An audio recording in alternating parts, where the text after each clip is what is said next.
So hello everybody, welcome back to this series of chapter haloalkanes haloarenes, जहां पे अभी तक मैं आपको ये बता चुका हूं कि इन कंपाउंड्स का हमें नामकरण कैसे करना है। हम जान चुके हैं कि इन पर्टिकुलर कंपाउंड्स का नेचर कैसा होगा, और लास्ट वीडियो में मैंने आपको डिटेल में पढ़ाया कि आखिर हम हेलो एल्केन्स की प्रिपरेशन कैसे कर सकते हैं। मतलब हमने अल्कोहल से प्रिपरेशन देख ली, हमने एल्केन्स से, एल्कीन से, एल्काइन से प्रिपरेशन देख ली, और साथ ही हम कुछ हेलोजन एक्सचेंज मेथड भी पढ़ चुके हैं, और हमने एक कार्बोक्सिलेट आयन से कैसे हम बनाते हैं विद द हेल्प ऑफ हंस डाइकर रिएक्शन, ये भी देख लिया था कि हेलो एल्केन कैसे बनता है, वाई फ्री रेडिकल मैकेनिज्म अगर आपको याद हो। तो आज की वीडियो में जो मैं स्टार्ट करने वाला हूं वो करने वाला हूं हेलो एरीन्स की प्रिपरेशन। तो पहले ये देखते हैं कि आखिर हेलो एरीन्स के अंदर डिफरेंट क्या है। तो देखो, जो आप हेलो एल्केन्स पढ़ रहे थे उसमें आपके पास जो कार्बन था वो sp3 हाइब्रिडाइज था। एक है हेलो एरीन, मतलब आपके पास sp2 हाइब्रिडाइज्ड कार्बन, और एक है हेलो एल्केन। तो आप यहां खुद देखो, ये जो जुड़ा हुआ है कार्बन से वो कार्बन कैसा है, sp3 हाइब्रिडाइज। बट यहां पे जो हेलोजन जुड़ा हुआ है इस पर्टिकुलर कार्बन से, ये कार्बन अब sp3 नहीं है, ये है sp2 हाइब्रिडाइज। तो इसकी वजह से आप आगे देखोगे केमिकल प्रॉपर्टीज में कि इनकी जो प्रॉपर्टीज हैं, फिजिकल या केमिकल प्रॉपर्टीज, वो इसके केस में मैं न्यूक्लियोफिलिक सब्स्टिट्यूशन देखूंगा, बट यहां पे वो फ्लॉप हो जाती है। तो इसीलिए अब क्या है कि मेरे को इनकी जो प्रिपरेशन है वो भी कुछ अलग तरीके से करनी पड़ेंगी। अब मैं डायरेक्ट अटैक करके जो रिएजेंट्स यूज कर रहा था वो यहां पे पॉसिबल नहीं होंगे, हमें कुछ ना कुछ और तरीका लगाना पड़ेगा। तो स्टार्ट करते हैं हम पहली प्रिपरेशन से, जहां पे मेथड्स ऑफ प्रिपरेशन पहले मैं आपको बताता हूं कि मैं जो दो मेथड्स आज लेने वाला हूं वो पहला लेने वाला हूं फ्रॉम टोलुइन। मतलब आखिर कैसे मैं टोलुइन से एक हेलो एरीन प्रिपेयर करता हूं वो आपको अभी थोड़ी देर में दिखाऊंगा। और दूसरी प्रिपरेशन बहुत ही इंपॉर्टेंट होने वाली है, वो होगी कि हम आखिर डायजोनियम सॉल्ट से कैसे प्रिपेयर कर सकते हैं। डायजोनियम सॉल्ट क्या है, क्यों है, वो अभी थोड़ी देर में खुलासा हो जाएगा। बट फिलहाल मैं स्टार्ट करता हूं एक कंपैरेटिवली थोड़ी सी इजी मेथड ऑफ प्रिपरेशन से, जिसमें हम देखेंगे कि आखिर टोलुइन से हम कैसे प्रिपेयर करते हैं। देखना ध्यान से, देखो मेरे पास है स्टार्टिंग मटेरियल एक टोलुइन। टोलुइन क्या होता है, अरे भाई अगर बेंजीन रिंग पे CH3 जुड़ा हुआ है तो वो टोलुइन है। अब मैं इसमें क्या डाल रहा हूं, मैं एक डाई हेलोजन यहां पे डाल रहा हूं, और ध्यान रखना कि हम इसको ले रहे हैं इन प्रेजेंस ऑफ डार्क। अब ये डार्क क्यों है अभी आपको पता चल ही जाएगा, बट समझना कि यहां पे होना क्या है। तो ये जो प्रोडक्ट आपको देखने के लिए मिलेगा वो एक तो ऑर्थो पे मिल सकता है या फिर एक पैरा पे मिल सकता है। अब कौन सा मेजर है वो आप खुद समझदार हो, जरूर गेस कर लिया होगा आपने कि हमें पैरा मेजर मिलने वाला है ना। अब चलो ठीक है, मेजर माइनर छोड़ दो, फिलहाल यहां पे दो प्रोडक्ट्स मेरे को मिल रहे हैं।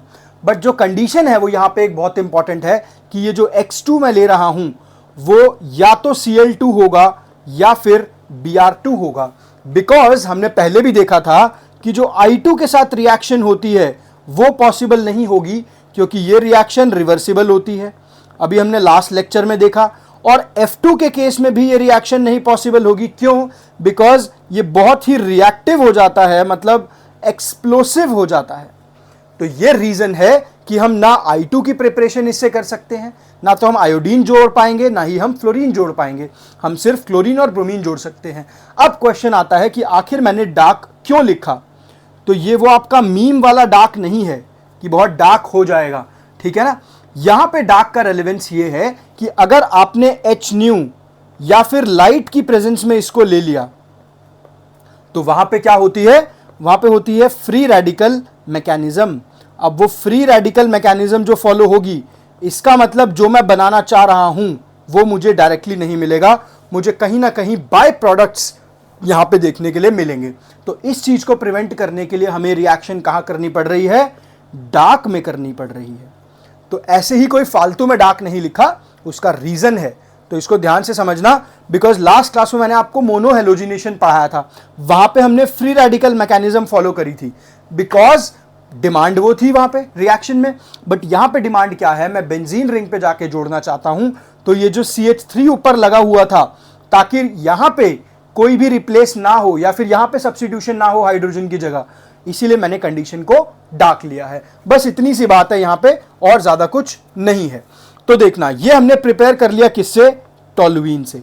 अब जो नेक्स्ट प्रिपरेशन मेरे पास आ रही है, पहले तो ये जो कंपाउंड है वही अपने आप में आपके लिए एक नया कंपाउंड होगा, आपने नाम शायद ना सुना हो, तो ध्यान से सुनना। ये जो डाईएजो यहां पे लिखा हुआ है, ये डाईएजो डिनोट करता है अगर आपके पास N double bond N type का कंपाउंड देखने के लिए मिल जाए। ये डायजोनियम क्या होता है, कैसे हम यूज करते हैं, ये सब आप बहुत डिटेल में अमाइंस चैप्टर में पढ़ोगे। बट बिकॉज आपके पास एनसीईआरटी में प्रिपरेशन हेलोएरीन की डायजोनियम सॉल्ट से दे रखी है, तो मैं ये चाह रहा हूं कि इसका मैकेनिज्म, इसका एप्लीकेशन मैं यहीं पे ही निपटा दूं, ताकि आगे आपके पास पढ़ने के लिए टॉपिक्स कम ही रह जाएं। तो स्टार्टिंग में तो अभी आप बहुत जोश में पढ़ रहे हो, बट धीरे धीरे ये जोश ठंडा होने वाला है।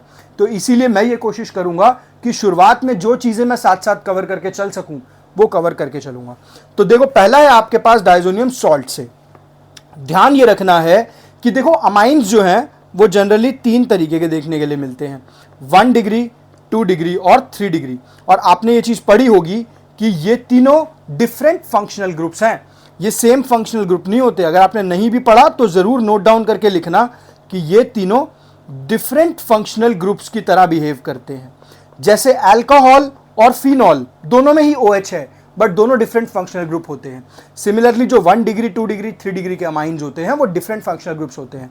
अब मैं यहां पे क्यों बता रहा हूं, बिकॉज इस डायजोनियम सॉल्ट की रिएक्शन हम पढ़ने वाले हैं, ये एप्लीकेबल होगी note for 1 degree amines only.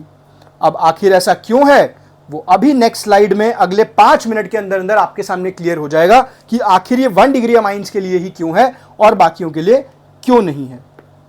देखो, तो एक एग्जांपल यहां पे लेते हैं पहले कि आखिर इस रिएक्शन में होने क्या वाला है। समझो कि आपके पास एक 1 डिग्री का अमाइन है। देखो, एक R ग्रुप अगर लगा हुआ है, अगर सिर्फ NH3 है तो ये 0 डिग्री का अमाइन होता है। एक हाइड्रोजन को रिप्लेस करके R लगा दिया तो 1 डिग्री का अमाइन हो गया। तो मेरे पास एक 1 डिग्री का अमाइन है और मैं इसमें क्या कर रहा हूं, मैं ऐड कर रहा हूं सोडियम नाइट्राइट और HCl, और इसी को हम कभी कभार HNO2 भी लिख लेते हैं। तो इनकी प्रेजेंस में क्या होगा, आपके पास बन जाएगा एक R कार्बोकेटायन। और कैसे होगा वो अभी आपको पता चलने वाला है, टेंशन बिल्कुल नहीं लेनी। और लास्ट में क्या होगा, यहां पे अब इसके ऊपर न्यूक्लियोफाइल का अटैक होगा, तो आपके पास ये न्यूक्लियोफाइल आके जुड़ गया होगा। ये बेसिक रिएक्शन है जो कि यहां पे होने वाली है। तो बिल्कुल परेशान नहीं होना, मैकेनिज्म अभी मैं आपको थोड़ी देर में बता दूंगा, बट बेसिक रिएक्शन ये होने वाली है। अब देखते हैं मैकेनिज्म। देखो, अब आपके पास क्या है, सबसे पहले RNH2 है, ठीक है, हमारे पास RNH2 है। अब उसका अटैक मैं बाद में कराऊंगा, पहले मेरा काम क्या है, मेरे को जनरेट करना पड़ेगा एक इलेक्ट्रोफाइल, क्योंकि जो RNH2 है उसमें नाइट्रोजन के पास लोन पेयर है, मतलब वो न्यूक्लियोफिलिक अटैक की फिजिबिलिटी रखता है, बट जो इलेक्ट्रोफाइल है वो अभी तक जनरेट नहीं हुआ। तो मैकेनिज्म में सबसे पहला जो काम होगा वो होगा कि आपको एक इलेक्ट्रोफाइल जनरेट करना है, और वो कैसे करेंगे अभी देखना। तो जैसे HNO2 है, HNO2 कुछ ऐसे एग्जिस्ट करता है। अब NaNO2 HCl को अगर आप रिएक्ट कराओगे तो होगा क्या, डिस्प्लेसमेंट रिएक्शन टाइप की हो जाएगी कि NaCl बाहर निकल जाएगा और HNO2 रह जाएगा। इसीलिए मैं NaNO2 HCl को कभी कभार HNO2 से भी डिनोट करता हूं। तो HNO2 का स्ट्रक्चर कुछ ऐसा होता है आपके सामने। अब मेरे को क्या करना है, पहले मुझे करना पड़ेगा यहां पे कि इसका एक लीविंग ग्रुप की फॉर्म में मेरे को OH को जनरेट करना पड़ेगा, ये है HNO2। तो पहला स्टेप क्या होगा, हम पिछले ही वीडियो में देख के आए हैं कि अगर आपको अल्कोहल को बाहर निकालना है as a good leaving group, तो सबसे पहले उसको प्रोटोनेट करो। चलो, तो अगर मैं इसको प्रोटोनेट कर देता हूं तो यहां पे OH2 एक अच्छा लिविंग ग्रुप बन चुका होगा और यहां पे NO लगा हुआ है, मतलब अब ये निकल गया बाहर। तो जब ये बाहर निकल गया -H2O, तो मेरे पास क्या बचा, N डबल बॉन्ड O का एक इलेक्ट्रोफाइल। अब फाइनली मैं एक इलेक्ट्रोफाइल जनरेट कर चुका हूं। तो नेक्स्ट स्टेप क्या होगा समझना, नेक्स्ट स्टेप ये होगा कि अब आपके पास जो RNH2 है ये इस इलेक्ट्रोफाइल पे अटैक करने के लिए बिल्कुल तैयार हो चुका है, मतलब ये लोन पेयर इसके ऊपर अटैक करेगा, तो आपके पास R, एक H रह जाएगा और साथ में N डबल बॉन्ड O आ चुका होगा।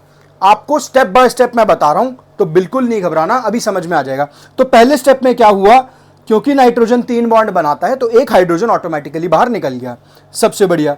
तो चलो अब नेक्स्ट स्टेप क्या होगा, देखो अभी मेरे पास अटैक करने के लिए कुछ ऐसे सेंटर नहीं मिल रहा, तो मैं क्या कर सकता हूं, एक प्रोसेस और होता है क्या, जिसे हम कहते हैं टॉटोमराइजेशन।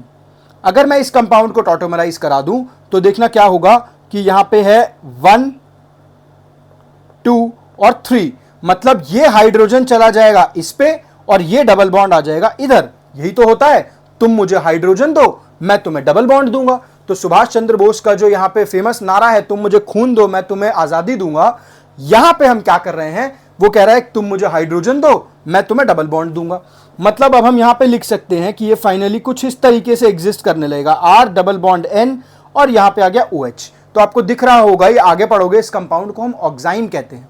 तो फिलहाल अभी इंपॉर्टेंट नहीं है, अभी सिर्फ इतना समझो कि ये जो R double bond N NOH है ये क्या करने वाला है।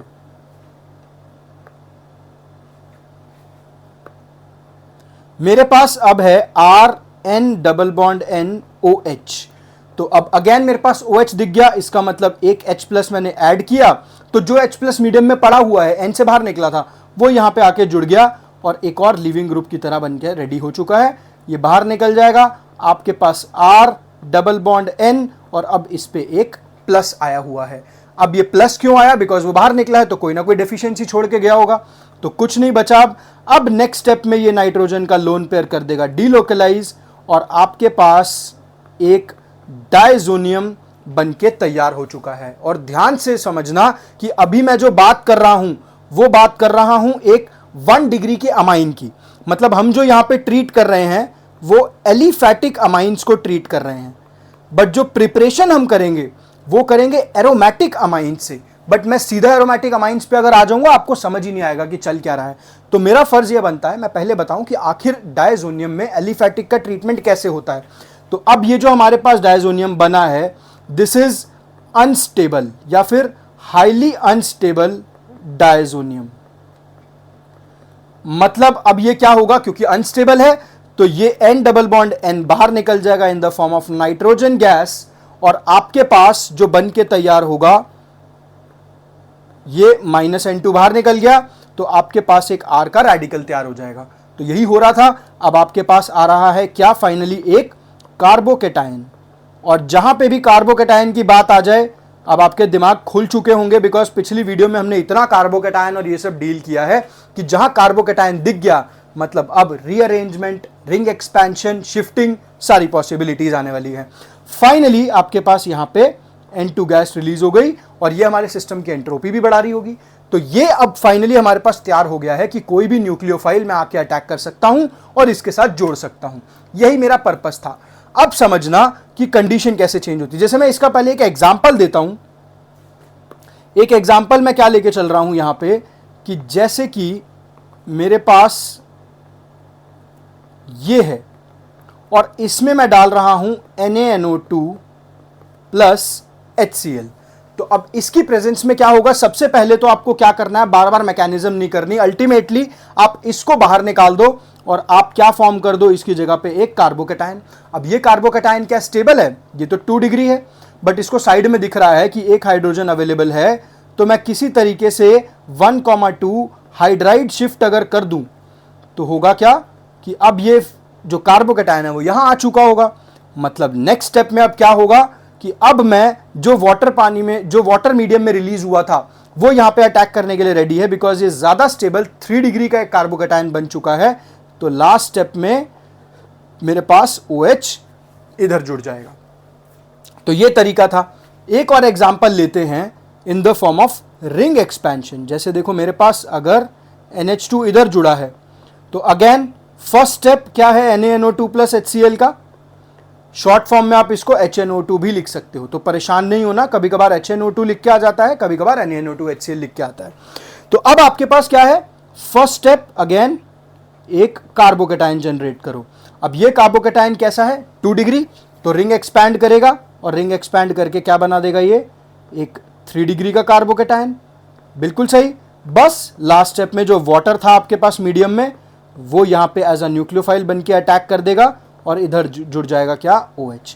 तो आपको शिफ्टिंग का केस भी दिखा दिया मैंने, रिंग एक्सपेंशन का भी केस दिखा दिया। बट अभी तक मैंने जो हेलो एरीन्स की प्रिपरेशन करनी थी उसकी बात तो करी नहीं। तो आपके माइंड में बहुत से सवाल उठ रहे होंगे, इसीलिए स्टार्ट करते हैं किसकी, हेलो एरीन्स की। मतलब अब आप डायजोनियम जो समझ चुके हो ना, अब देखना, अब मैं ले रहा हूं यहां पे कि अगर आपके पास एरोमेटिक अमाइन हुआ तो वो कैसे हेल्प करने वाला है ये समझना। जैसे मैं स्टार्ट कर रहा हूं, यहां पे मैंने एक NH2 ग्रुप ले लिया। अब ये NH2 ग्रुप क्या करेगा आपके हिसाब से, अगेन वही सारी पॉसिबिलिटीज की NH2 को किसी तरीके से डायजोनियम बनाना है, तो होना वही है जो पहले हो रहा था। मतलब यहां पे अगर मैंने NaNO2 और HCl डाला तो उसकी प्रेजेंस में ये बना देगा एक बेंजीन डायजोनियम क्लोराइड N2+ और यहां पे Cl-। देखो अब ये बना है बेंजीन डायजोनियम क्लोराइड। तो ध्यान देने वाली बात ये है कि ये हाईली स्टेबल है। अभी मैंने आपको पीछे बताया था कि इस केस में जो बेंजीन जो डायजोनियम क्लोराइड या सॉल्ट बन रहा है वो अनस्टेबल है, ये जो है वो अनस्टेबल है। बट एरोमेटिक के केस में ये जो बन रहा है बेंजीन डायजोनियम क्लोराइड, जिसको हम BDC के फॉर्म से भी शॉर्ट फॉर्म में यूज करेंगे, बार बार पूरा नाम ना लिखना पड़े, तो ये हाईली स्टेबल डायजोनियम है। आखिर क्यों है ये आप खुद समझदार हो कि अगर ये N2+ लीव करा किसी तरीके से, यहां से ये N2+ बाहर निकला, तो आपको नहीं लगता कि यहां पे sp2 के ऊपर एक ये कार्बोकैटायन छोड़ के जाएगा और हाईली इलेक्ट्रोनेगेटिव पे एक पॉजिटिव चार्ज क्या होता है, अनस्टेबल होता है। इसीलिए ये जो डायजोनियम है एरोमेटिक ये स्टेबल होगा, बट एलिफैटिक के केस में जो डायजोनियम था वो अनस्टेबल था। तो यहां से हमें पहली चीज पता चली कि डायजोनियम स्टेबल है।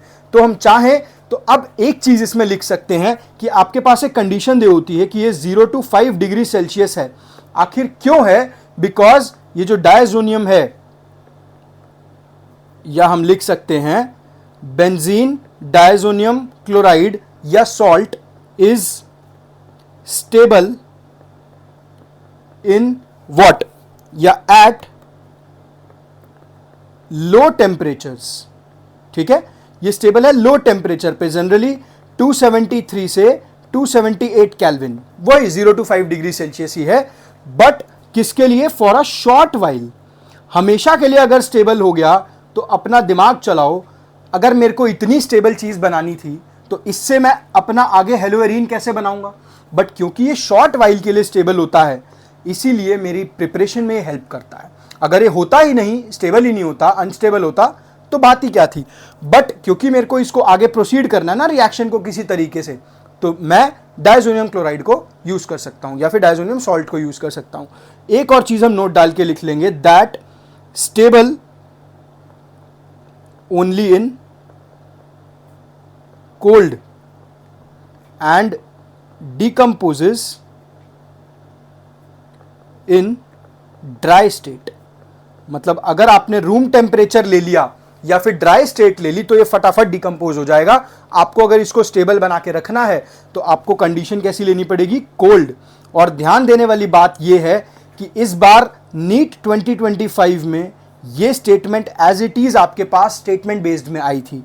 तो ये statement as it is NEET 2025 में आपका NCERT से उठा के जो है वो NTA ने पेपर में दे दी थी। और आधे बच्चे घबरा गए, बिकॉज सबको यही लगता था कि डायजोनियम क्लोराइड जो पढ़ा रहे हैं हर जगह स्टेबल स्टेबल स्टेबल लिख रहे हैं, तो वो डिकम्पोज कैसे हो सकता है। तो ध्यान देने वाली बात यह है कि ये सिर्फ और सिर्फ कोल्ड स्टेट में स्टेबल होता है। अगर ड्राई स्टेट ले लिया, रूम टेम्परेचर ले लिया, ये डिकम्पोज हो जाएगा।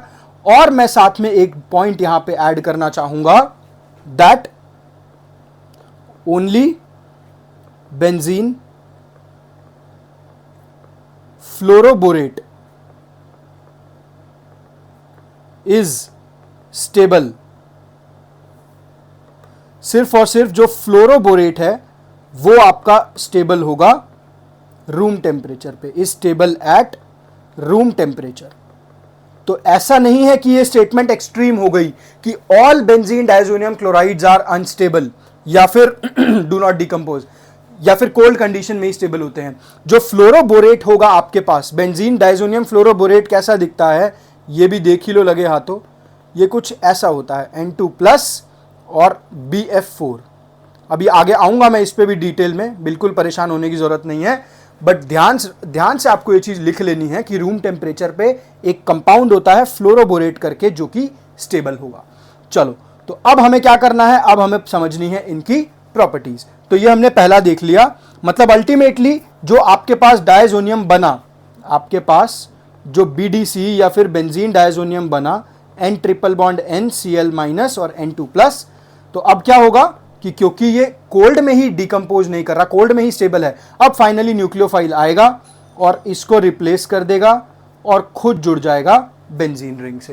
तो ये ही है आपकी mechanism for preparation of hello arenes. तो अब यहां पे हमें क्या समझना है, यहां पे हमें समझनी है इनकी प्रॉपर्टीज। देखो मैं क्या कर रहा हूं, मैं यहां पे N2+ और Cl- लेके चल रहा हूं, ठीक है।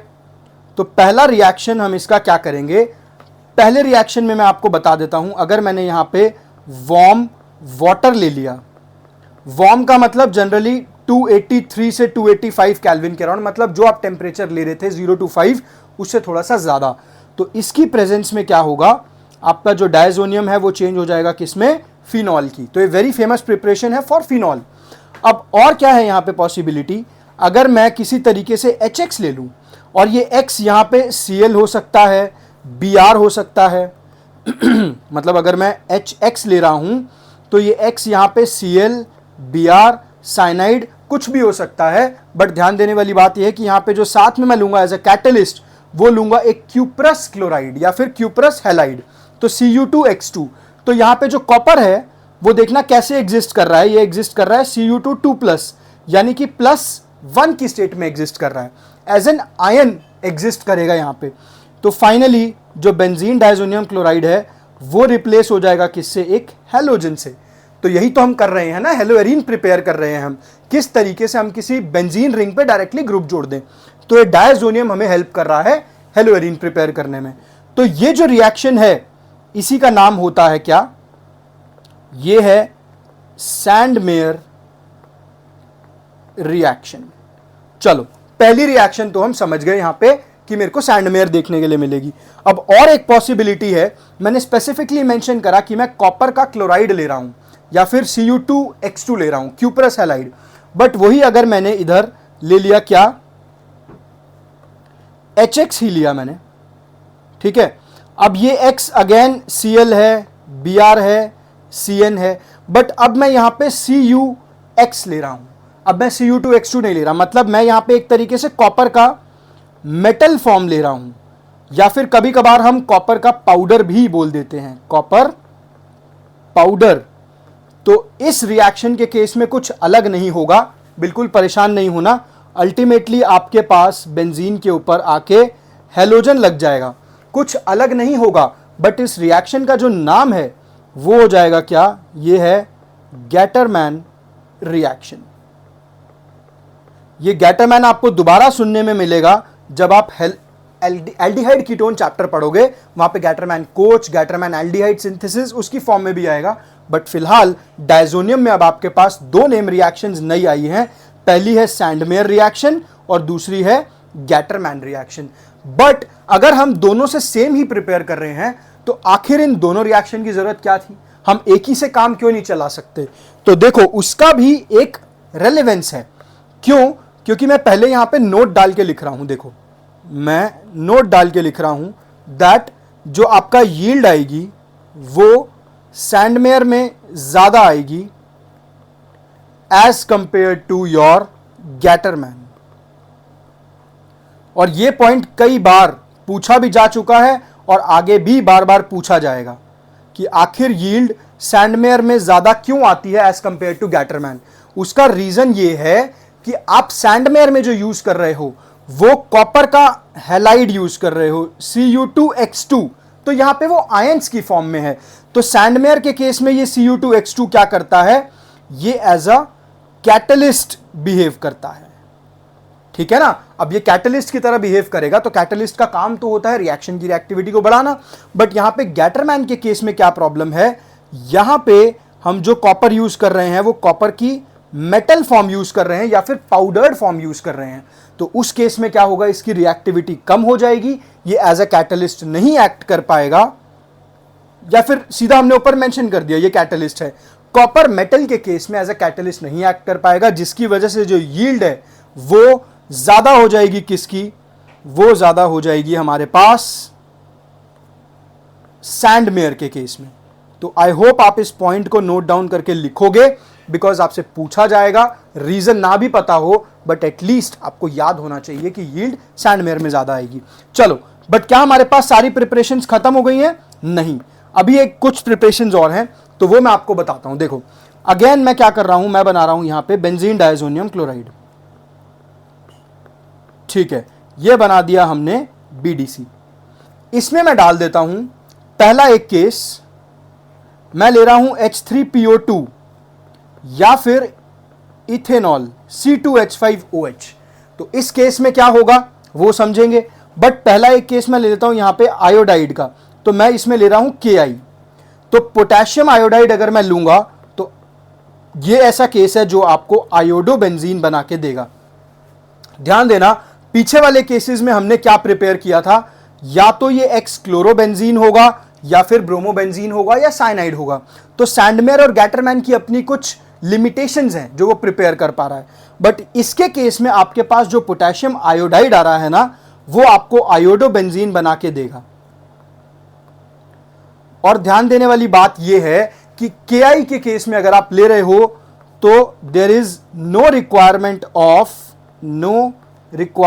Of cuprous halide. तो यहां पे कोई आपको कैटलिस्ट की जरूरत नहीं है, आप सीधा KI low in the presence of H3PO2, आपका काम जो है वो डायरेक्टली हो जाएगा। देखो याद करो, जब हमने हेलो एल्केन्स की प्रिपरेशन करी लास्ट क्लास में, उसमें हमने ये समझा था, जब मैं आपको पढ़ा रहा था लुकास रिएजेंट, तो वहां पे हमने पढ़ा था कि अगर आप HCl से प्रिपेयर करोगे तो आपको एनहाइड्रस ZnCl2 चाहिए होगा, बट वही अगर आप HI से प्रिपेयर करोगे तो आपका काम HI प्लस H3PO2 से हो जाएगा, आपको ज्यादा परेशान होने की जरूरत नहीं है, कोई कैटलिस्ट की जरूरत नहीं है। तो सिमिलरली यहां पे भी अगर आप आयोडोबेंजीन बनाओगे तो आयोडोबेंजीन की प्रेजेंस में भी आपको सिर्फ और सिर्फ क्या करना है, पोटेशियम आयोडाइड लेना है और आपका काम हो जाएगा, आपको आयोडोबेंजीन मिल जाएगा। चलो एक मेथड और पहले मैं आपको बता देता हूं, अगर आपको फ्लोरोबेंजीन बनाना है तो आप क्या करो, आप फ्लोरोबोरिक ले लो, फ्लोरोबोरिक एसिड, क्या ले लो, फ्लोरोबोरिक एसिड। तो इसकी प्रेजेंस में जैसा हमें देखने के लिए मिल रहा है कि फ्लोरीन ऐड कर रहे हैं, तो क्या बन जाएगा, ये बन जाएगा फ्लोरोबेंजीन। तो ये दूसरी प्रिपरेशन आ गई हमारे पास जहां पे हम किसी कंपाउंड में फ्लोरीन जोड़ पा रहे हैं। लास्ट क्लास में हमने हेलोजन एक्सचेंज मेथड में देखा था कि अगर हमें फ्लोरीन जोड़ना है तो उसके लिए हम श्वार्ट्ज रिएक्शन पढ़ रहे थे, अगर हमें आयोडीन जोड़ना है तो हम क्या पढ़ रहे थे, हम पढ़ रहे थे एक तो हमने श्वार्ट्ज पढ़ी थी और साथ में फिंकलस्टीन रिएक्शन। ऐसे ही यहां पे अगर मैं बेंजीन के ऊपर फ्लोरीन जोड़ रहा हूं तो मेरे को HbF4 लेना है, और इसका एक अपना ही नेम है जिसको हम नाम से जानते हैं, क्या, बॉल-स्टीमैन रिएक्शन। तो यहीं से बहुत सारी रिएक्शंस निकलती हैं, इसीलिए मैं इसको डिटेल में एक ही जगह पढ़ा रहा हूं ताकि आगे आपको ना पढ़नी पड़े। अब आ जाओ ये वाली रिएक्शन पे जहां से हमने स्टार्ट किया था। देखो अब इसका जो नाम है वो है हाइपोफॉस्फोरस एसिड, या फिर कभी कभार हम इसको फॉस्फिनिक एसिड भी बोल देते हैं, और फॉस्फिनिक एसिड। तो हो सकता है कि पेपर में आपको रिएजेंट डायरेक्टली ना लिख के दे दें, इसका नाम लिख के दे दें, तो आप फंस जाओगे कि भाई ये क्या है। तो इसलिए ध्यान रखना है ये हाइपोफॉस्फोरस या फॉस्फिनिक एसिड है। अच्छा, नीचे वाले का क्या नाम है वो मुझे बताने की जरूरत नहीं है, वो तो देख के ही पता चल रहा है कि इथेनॉल है।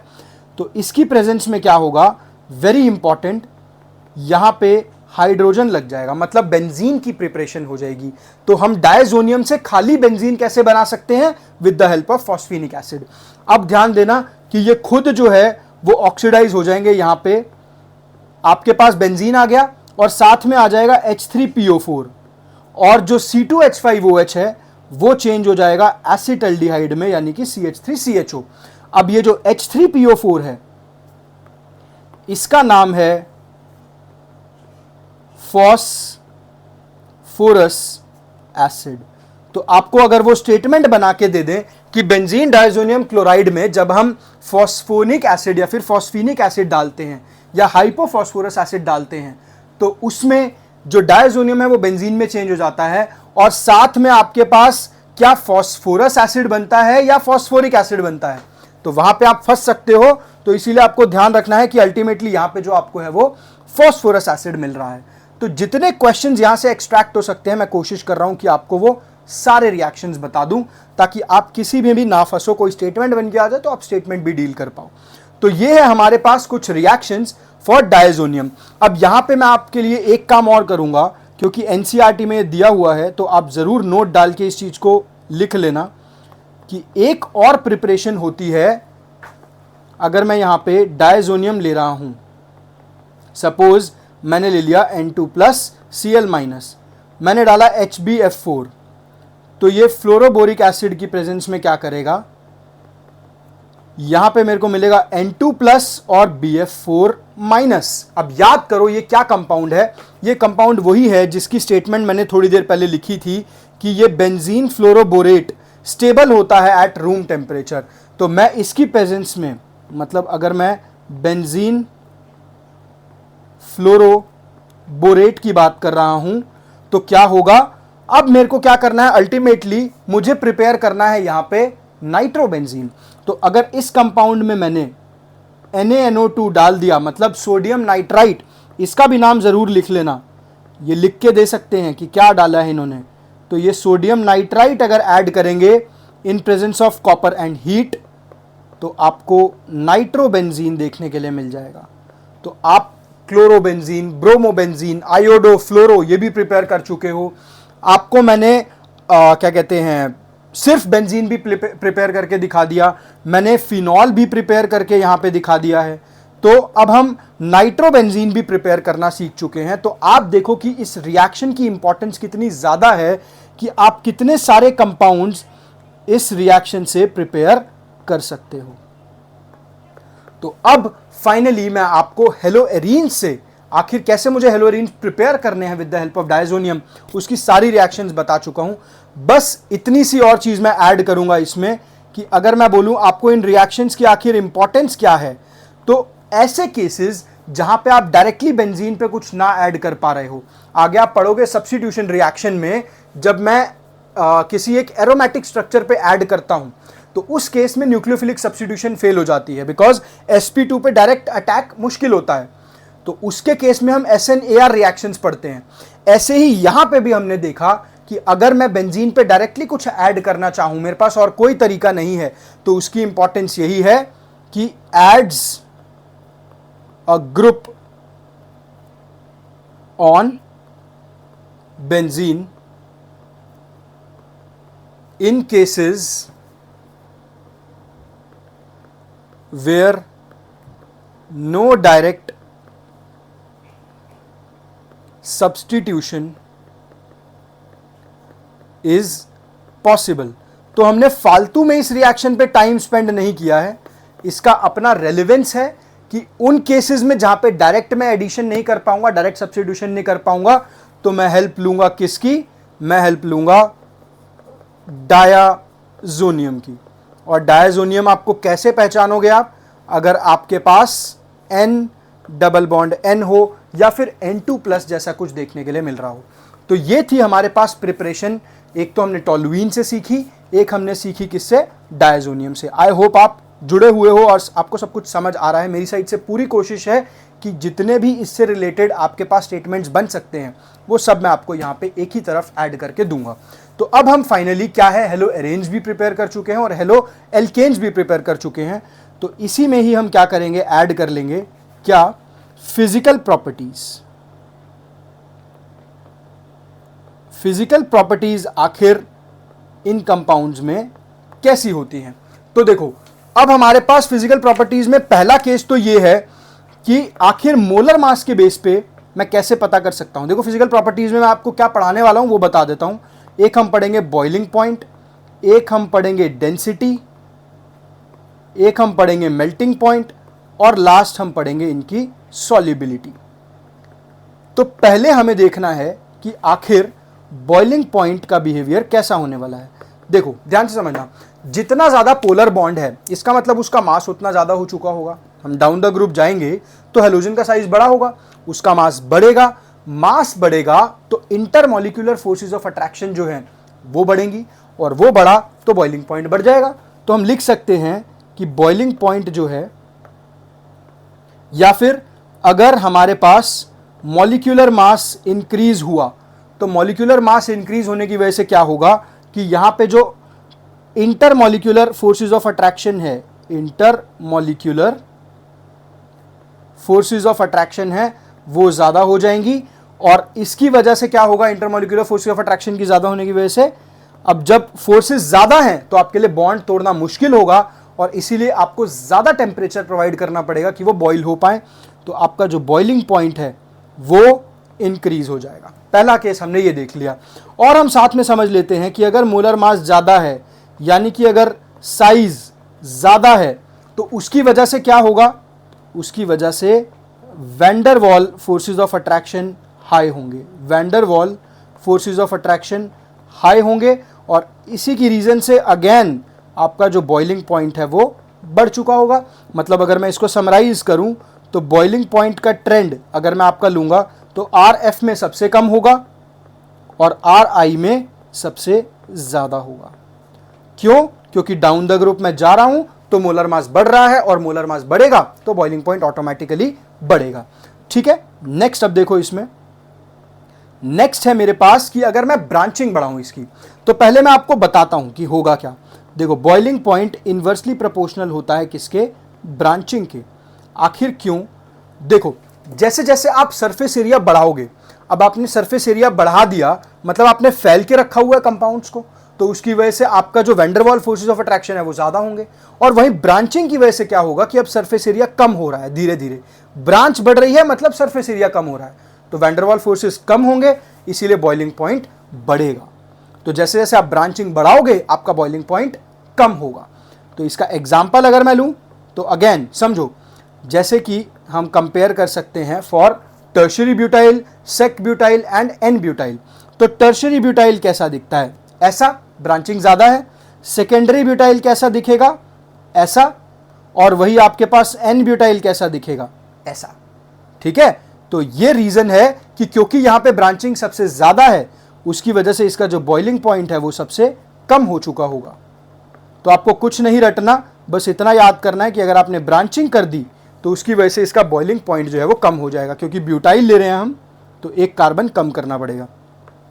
ठीक है, तो ब्रांचिंग के इन्वर्सली प्रोपोर्शनल, मॉलिक्यूलर मास के डायरेक्टली प्रोपोर्शनल। और आप एक पॉइंट यहां जरूर नोट डाउन करके लिख लेना, दैट जो डाई हेलो या फिर डाई क्लोरोबेंजीन्स होंगे have almost same boiling point. मतलब यहां पे आपको परेशान नहीं होना कि वो ऑर्थो पे है, पैरा पे है, मेटा पे है। आपको सिंपली क्या है, अगर बॉइलिंग पॉइंट आप कंपेयर कर रहे हो तो उनका सेम आने वाला है। चेंज क्या होगा, चेंज होगा मेल्टिंग पॉइंट। इसीलिए मैंने स्पेशली ये स्टेटमेंट यहां लिखी। तो जो मेल्टिंग पॉइंट है वो अब डायरेक्टली प्रोपोर्शनल हो जाएगा सिमेट्री के। क्यों? बिकॉज जितना ज्यादा सिमेट्रिकल आपका कंपाउंड होगा वो लैटिस में उतने अच्छे तरीके से फिट हो रखा होगा, और उसके लैटिस में अच्छे फिट होने की वजह से अब आपको ज्यादा टेम्परेचर देना पड़ेगा कि आप उसको मेल्ट कर पाओ। तो इसीलिए अगर मैं सिमेट्री की बात कर रहा हूं तो आप खुद बताओ मेरे को कि सबसे ज्यादा सिमेट्रिक कौन होता है, कोई भी पैरा कंपाउंड। आप देखो अगर मैं यहां पे पैरा पे कोई कंपाउंड लगा दूं, मतलब एक Cl यहां और एक Cl यहां, तो इसके केस में आपको सबसे ज्यादा सिमेट्री देखने के लिए मिल रही है, बीच में से प्लेन पास हो जाएगा, तो ये लैटिस में सबसे ज्यादा स्ट्रांगली फिट हो रखा होगा और सबसे अच्छे, सबसे स्ट्रांग बॉन्ड्स बना रखे होंगे, जिसकी वजह से पैरा का जो मेल्टिंग पॉइंट है वो हाईएस्ट होने वाला है। पैरा का मेल्टिंग पॉइंट हाईएस्ट होने वाला है। तो हम क्या कर रहे हैं, हम मेल्टिंग पॉइंट कंपेयर कर रहे हैं। तो सबसे ज्यादा पैरा, फिर याद रखना एक होता है ऑर्थो और सबसे कम मेटा।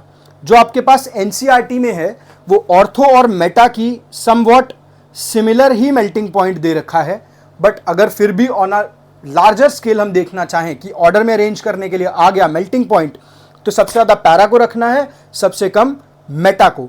तो आप जो भी आप एक्रोनिम चाहो आप बना सकते हो, कोई प्रॉब्लम नहीं है, बट हाँ लर्न आपको यही करना है। तो आपके पास ऑर्डर रहने वाला है पैरा, फिर ऑर्थो और फिर मेटा का। तो अब हमने मेल्टिंग पॉइंट सिमेट्री के बेसिस पे भी समझ लिया, ठीक है। अब नेक्स्ट जो है मेरे पास वो डेंसिटी है, और डेंसिटी में ज्यादा कोई प्रॉब्लम नहीं है। डेंसिटी क्या होती है? Mass upon volume. सबसे ज्यादा मास किसका होगा? ब्रोमीन का, आयोडीन का। जैसे जैसे आप नीचे जा रहे हो मास बढ़ रहा है, तो इसीलिए जो मैं ब्रोमीन को और आयोडीन को समझना चाहूं, मेरे पास अगर Br, I या फिर पॉली हेलो कंपाउंड्स अगर हुए, so they have higher density than water. क्यों? क्योंकि जब उनका मॉलिक्यूलर मास बढ़ गया, मास के डायरेक्टली प्रोपोर्शनल है, तो इसीलिए डेंसिटी किसके डायरेक्टली प्रोपोर्शनल हुई? ये तो बात बताने वाली है भी नहीं, बट स्टिल नोट डाउन कर लेना, जितना ज्यादा मास उतनी ज्यादा डेंसिटी। तो अब हमारे पास लास्ट में रह जाता है एक बहुत ही इंपॉर्टेंट पॉइंट, जो कि क्या है? सॉल्युबिलिटी। और यहां पे अब आपके पास कुछ कंफ्यूजन शुरू होगी, कुछ मिसकंसेप्शंस होंगे, क्योंकि आपने पढ़ा है कि भाई अगर आपको घोलना है किसी चीज को, सॉल्युबल करना है, तो लाइक डिसॉल्व्स लाइक होता है। तो यहां पे अब अगर मैं कंपेयर करता हूं वाटर को और एक हेलो एल्केन को, तो दोनों ही पोलर हैं। ये भी पोलर है और ये भी पोलर है। बट अगर आप जानोगे कि इसकी एक्चुअली में रीजन क्या है यहां पे, तो ये एक दूसरे में सॉल्युबल नहीं होते, या फिर जो हेलो एल्केन्स हैं वो वाटर में बहुत ही कम सॉल्युबल होते हैं। तो जब दोनों पोलर हैं तो इनको सॉल्युबल होना चाहिए था, बट नहीं हुए। आखिर क्यों? अब देखो, जो चीजें होनी चाहिए थी वो नहीं होती, तो यहीं से बनता है एक क्वेश्चन। इसीलिए मैं आपको बता रहा हूं, आप जरूर नोट डाउन करके लिखना यहां पे, कि अगर मैं बात करता हूं हेलो एल्केन्स की सॉल्युबिलिटी की, so low solubility of haloalkanes in water. आखिर ऐसा क्यों हुआ? तो आप खुद बताओ। वाटर में हाइड्रोजन बॉन्डिंग है और इनके पास डायपोल डायपोल है, तो अगर हाइड्रोजन बॉन्ड को तोड़ के आपके पास डायपोल बॉन्ड बन रहे हैं, तो कौन सी ड्राइविंग फोर्स होगी इसमें? कुछ भी नहीं होगा। तो अब एक स्ट्रॉन्ग बॉन्ड टूट के वीक बॉन्ड थोड़ी बनेगा। तो इसीलिए यहां पे क्या रीजन है कि वाटर के अंदर हाइड्रोजन बॉन्डिंग है, H बॉन्डिंग, तो वो बॉन्डिंग टूटेगी ही नहीं और इसीलिए इनकी सॉल्युबिलिटी होगी ही नहीं। तो अगर वाटर में नहीं सॉल्युबल होंगे तो किस में होंगे? तो ये सॉल्युबल होते हैं haloalkanes are soluble in organic solvents. Organic solvents जैसे आपके पास बेंजीन हो गया, तो बेंजीन है, क्लोरोफॉर्म है, ये सब क्या है? ये सब ऑर्गेनिक सॉल्वेंट्स हैं। तो अब इसमें क्या होगा? यहां पे कोई हाइड्रोजन बॉन्डिंग नहीं है, तो इजीली इनका बॉन्ड तोड़ के ये एक मोर स्टेबल क्या है? पोलैरिटी इंड्यूस कर देंगे, तो वो बॉन्ड टूटने का जो ड्राइविंग फोर्स है वो ज्यादा हो जाएगा। तो ये चीजें आपको ध्यान रखनी थी सॉल्युबिलिटी के लिए, कि पानी में नहीं सॉल्युबल है, ऑर्गेनिक सॉल्वेंट्स में सॉल्युबल है। तो आई होप आपका मिसकंसेप्शन दूर हुआ होगा। तो ये थी हमारे पास फिजिकल प्रॉपर्टीज। तो अब मैं आपको फाइनली इसका बेसिक जो है, मतलब क्या नॉमेनक्लेचर होगा, क्या मेथड्स ऑफ प्रिपरेशन होंगे, क्या फिजिकल प्रॉपर्टीज होंगी, वो सब पढ़ा चुका हूं। अब जो आपको समझना है वो है इनकी केमिकल प्रॉपर्टीज, जो कि आपके लिए एक नई रिएक्शन होगी और आगे की ऑर्गेनिक की मैकेनिज्म में आपके लिए एक स्ट्रॉन्ग बेस तैयार करके देगी। तो उसको देखने के लिए आप जुड़िए नेक्स्ट वीडियो में। That was all from my side. Stay focused, stay केमिकुलर।